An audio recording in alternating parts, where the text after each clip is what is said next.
Geraldine, are you there, Geraldine Smith? Hi, Anita. I am. Nice to hear Thank you. Oh, I can't tell you how nice it is to hear you, Geraldine. Right. Okay. So we heard from one caller, and only one caller, but that one caller said it was irresponsible to have a protest like this, and it didn't make any difference anyway. What do you say? I'm a law-abiding person, Anita. I think the UK is a very lawful society, and that's a good thing. That allows us all to understand what we can expect from each other, and that means we can all thrive. But it seems to me that some laws are bad laws. It's easier to see that with hindsight. I don't think any of us would look back and say laws against homosexuality or laws that are racist. We all can see now that they were bad. It's much harder to be sure of what laws are good laws and what laws are bad laws at the moment. But when faced with bad laws and bad decisions, what can citizens do?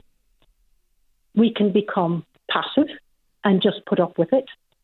Or in some countries, there's violence, and I think that's always a bad thing. But it seems to me that non-violent protest is a third way that allows people to draw attention to bad laws.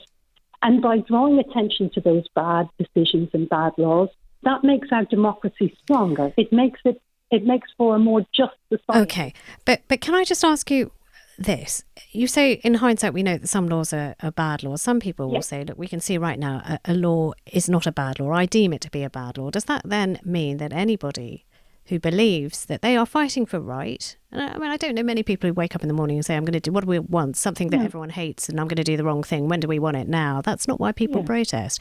Then do we say that we accept any type of protest that brings life for the general public to a standstill?